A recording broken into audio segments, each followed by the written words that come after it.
কচুৱা যি ইস্তেমা সেই ইস্তেমা উলামাসকলে আহ্বান কৰিছে, জামাতৰ মানুহে সেই ইস্তেমা আহ্বান কৰা নাই। আসসালামু আলাইকুম ৰহমতুল্লাহি বাৰাকাতু। তাবলিগ জামাত অত্যন্ত প্ৰয়োজনীয় এক জামাত। তাবলিগ জামাতৰ বদলতে আজিকালি মুছলমানসকল কিমান বেয়া কামত লিপ্ত হৈ আছিল, সেইবিলাক মানুহক ধৰি ধৰি মছজিদৰ লগত সম্পৰ্ক জোৰাইছে। তাৰপিছত মানুহ ড্ৰাগছ বাং আৰু জোৱা বিভিন্ন বেয়া কামত লিপ্ত হৈছিল, নিমজ্জিত হৈ আছিল। সেই মানুহবিলাকক হাতত ধৰি পাৱত ধৰি ভৰিত ধৰি মানুহে কি কৰি আছে, মছজিদৰ ফালে আনি আছে। সেইকাৰণে আজি আমাৰ সমাজখন সুন্দৰ কৰিবলৈ হ'লে এই তাবলিগ জামাতৰ অত্যন্ত প্ৰয়োজন। কিয়নো আজিকালি আমাৰ সন্মুখতে আছে, তাবলিগ জামাতৰ যি উপকাৰ পাইছোঁ আমি আমাৰ সন্মুখত আছে।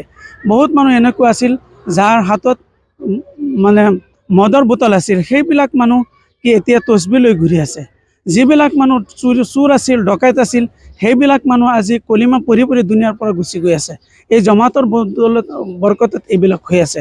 সেইকাৰণে আমি সকলো মানুহক আহ্বান কৰিছোঁ যে তাবলিগ জামাত অত্যন্ত প্ৰয়োজনীয় এক জামাত। তাবলিগ জামাতৰ লগত সকলোৱে মিলিজুলি কাম কৰিব লাগে।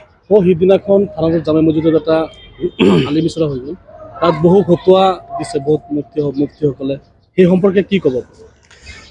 হয়, আমি শুনা পাইছোঁ যে থানাগড় মছজিদত ফটোৱা জাৰি কৰিছে। এই ফটোৱাত কৈছে যে মৌলানা চাহাৰ সাহেব হৈছে ইছলামৰ পৰা খাৰিজ হৈ গৈছে, বা ঢেকীয়াজুলি যি ইস্তেমা হ'ব সেই ইস্তেমাত যোৱাটো নিষিদ্ধ, এনেকুৱা কথা কৈ আছে। কিন্তু সাধাৰণ মানুহে এই ফটোৱা কিন্তু প্ৰত্যাখ্যান কৰিছে। কিয়নো এই ফটোৱা যে জাৰি কৰিছে সেই মানুহবিলাক জামাতৰ মানুহ নহয়, আৰু কেতিয়াও তেওঁলোকক আমি জামাতত দেখা নাই। আৰু সেই মানুহবিলাক বিশেষ ৱাইট থকা ওজন থকা মানুহ নহয়, বিশেষ ব্যক্তিত্ব থকা মানুহ নহয়। সেইকাৰণে যদি আমাৰ আমিৰে শৰীয়ত আছে, তেখেতে যদি মানে ফটোৱা জাৰি কৰিলেহেঁতেন তেতিয়া আমি মানিলোঁ হয়, বা পাব্লিক সাধাৰণ মানুহে মানিলেহেঁতেন। কিন্তু তেনেকুৱা মানুহে আৰু আছে, এই জমিয়ত উলামাৰ সদৰ আছে, দুখন জমিয়ত আছে, সদৰ আছে, তেওঁলোকেতো আহ্বান কৰা নাই। দাৰুল উলুমৰ যি ফটোৱা আহিছে সেই ফটোৱাত তেওঁলোকে কৈ আছে যে চাহাৰ সাহেব গুমৰাহ বুলি কৈছে। হালাকি এইটো মিথ্যা কথা। এইটো দাৰুল উলুমৰ ওপৰত অপবাদ দি আছে, দাৰুল উলুমক বদনাম কৰি আছে। এই কথাটো আমি তীব্ৰ গৰিহণা দিছোঁ। এই কথাটো বিলকুল মানে সত্য কথা নহয়, মিথ্যা কথা। এইটো দাৰুল উলুমৰ যিটো ফটোৱা আছে সেই ফটোৱাৰ কপি মোৰ তাতো আছে।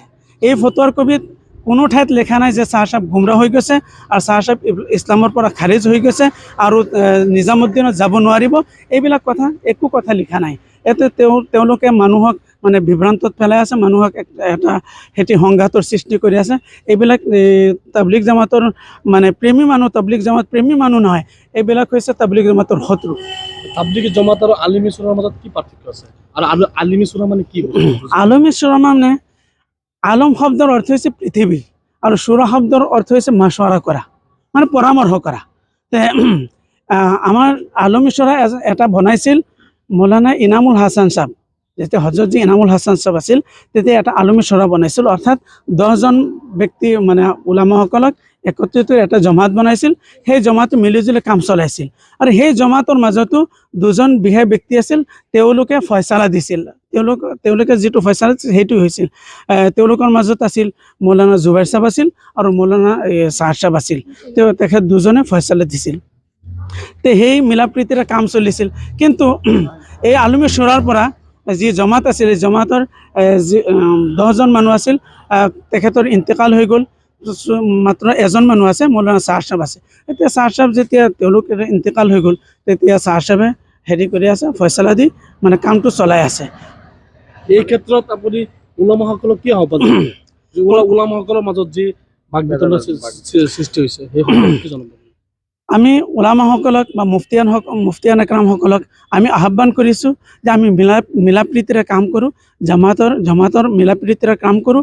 আমি যাতে যি মানুহে যি প্ৰতাৰণা কৰি আছে, মিথ্যা কথাবিলাক কৈ আছে, সেই কথাবিলাকৰ প্ৰতি যাতে ধ্যান নিদিয়ে, আৰু সমিল মিলেৰে যাতে আমি এই জামাতৰ কামটো আগুৱাই লৈ যাব পাৰোঁ, এয়া মই সকলো উলামাসকলক আৰু মুফতিয়ান একৰামসকলক আহ্বান কৰিছোঁ। ইয়াত এটা কথা স্পষ্টভাৱে যোনসকল আলমী চূড়াৰ মৌলবী মুফতিসকল আছে পৰৱৰ্তী আমি দেখা পাইছিলোঁ সময়ত যে কিছু কথা ইয়াত স্পষ্ট কৰিছিলে যিহেতু আৰবী ভাষা বা উৰ্দু ভাষাত লিখা থাকে যাৰ কাৰণে আমি সেইখিনি পঢ়িব নোৱাৰোঁ যিটো ফটোৱা দেওবন্দৰ পৰা দিয়া হৈছে তাত লিখা আছে এনেধৰণৰ কিছু বাক্য যে মৌলানা স্বাচ্ছভাৱে হেদায়তৰ মালিক আল্লাহ নহয় বুলি কৈছে জামাতৰ কাম বুলি কৈছে এনেকুৱা কিছু প্ৰতিক্ৰিয়াৰ সৃষ্টি হৈছে এই কথাটো একেবাৰে মিথ্যা কথা যে চাহ চাহাব তেখেতে কৈ আছে চাহ চাহাব বোলে কৈছে যে হেদায়ত আল্লাহৰ হাতত নাই, হেদায়ত যদি আল্লাহৰ হাতত থাকিলে নবী কিয় পঠালেহেঁতেন। এই কথাটো একেবাৰে মিথ্যা কথা। এই কথাটো লৈ দাৰুল নামক দাৰুল ইফতাত ইস্তেফতা দাখিল কৰিছিল, কিন্তু তেওঁলোকে কৈ দিছে যে এইটো কথা যে আপোনালোকে কৈ আছে তেখেতৰ পূৰা বয়ানটো যে আছে সেই বয়ানটো আমাৰ সন্মুখত পেছ কৰিব লাগিব, তেতিয়া আমি উত্তৰটো দিম, নহ'লে আমি এই উত্তৰটো নিদিওঁ। কিন্তু তেওঁলোকে বদনাম কৰি আছে যে দাৰুল উলুমে এনেকৈ ফটোৱা দি আছে, এইটো মিথ্যা কথা। দুটা ইস্তেমা যে কৈ আছে দুটা ইস্তেমাটো ঠিকেই আছে, কিন্তু কচুৱা যি ইস্তেমা সেই ইস্তেমা উলামাসকলে আহ্বান কৰিছে, জামাতৰ মানুহে সেই ইস্তেমা আহ্বান কৰা নাই। আপোনালোকে চাব যিসকল মানুহে কচুৱা ইস্তেমা আহ্বান কৰিছে সেইসকল মানুহ মই এই মাৰ্কাজৰ উত্তৰ পূৰ্বাঞ্চলৰ মাৰ্কাজৰ লগত 26 বছৰ ধৰি জড়িত আছোঁ। ইয়াত লিখা পঢ়া কৰিছোঁ, আকৌ ইয়াত তাৰাবিৰ নামাজ পঢ়াইছোঁ আৰু 11 বছৰ ধৰি আজি ইমামত কৰি আছোঁ। তেওঁলোকে কেতিয়াও দেখা নাই যে আমাৰ মাৰ্কাজত কিবা 3 দিনৰ জমাত বা চিল্লাৰ জমাত লৈ আহিছে, তেনেকুৱা আমি কেতিয়াও দেখা নাই। এতিয়া ইস্তেমা যে আহ্বান কৰিছে ইস্তেমাটো এনেকুৱাই হ'ব। যোৱা বছৰত তেওঁলোকে জালুগুটিত ইস্তেমা কৰিছিল, সেই ইস্তেমাত 2000-3000 মানুহ গৈছে, আৰু যিবিলাক দোকানদাৰ গৈছিল সেইবিলাক আহি পেলাই আফচোচ কৰি আছে যে এনেকুৱা ইস্তেমাত কিয় গৈছোঁ। সেইকাৰণে মই ভাবোঁ সেইটো ইস্তেমাটো কিছুমান একাংশ ওলামাসকলে মাতিছে, সেইটো আমাৰ তবলিগ প্ৰেমী ইস্তেমা নহয়, সেইটো এটা বেলেগ ইস্তেমা। সেইটো তেওঁলোকে জলচা হ'ব, ওলামাসকলে জলচা পাতে বা সভা পাতে, কিন্তু তবলিগ জামাতেহে ইস্তেমা পাতে। আৰু এই ইস্তেমা ঢেকীয়াজুলিৰ যি ইস্তেমা এই ইস্তেমা নিজামুদ্দিনৰ মাতাহত হৈ আছে, আৰু সকলো জামাত প্ৰেমী মানুহে কৰি আছে। আসাম চুৰা আছে তেওঁলোকে কৰি আছে, কিন্তু সেই কচুৱা ইস্তেমা আসাম চুৰাৰ কোনো ব্যক্তি সেইটো ইস্তেমাৰ লগত জড়িত নাই। গতিকে মই সকলো ইছলাম প্ৰেমী বা জামাত প্ৰেমী বা তবলিগ প্ৰেমী মানুহক আহ্বান কৰিছোঁ যে ঢেকীয়াজুলি যি ইস্তেমা হৈ আছে সেই ইস্তেমাত যাব লাগে, সেই ইস্তেমাত গ'লেহে সবৰ অংশীদাৰ হ'ব, আৰু কচুৱা যি ইস্তেমা আছে সেই ইস্তেমাত যাব নালাগে। কিয় নালাগে?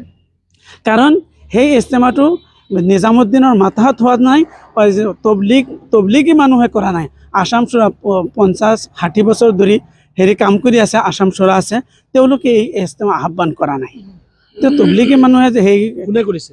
এইটো কৰি মুফতি আছে আৰু 2-এজন একাংশ মুফতি কাম কৰিলে মুছলিমৰ কিছুমান ব্যক্তিসকলে পাতি আছে এইটো।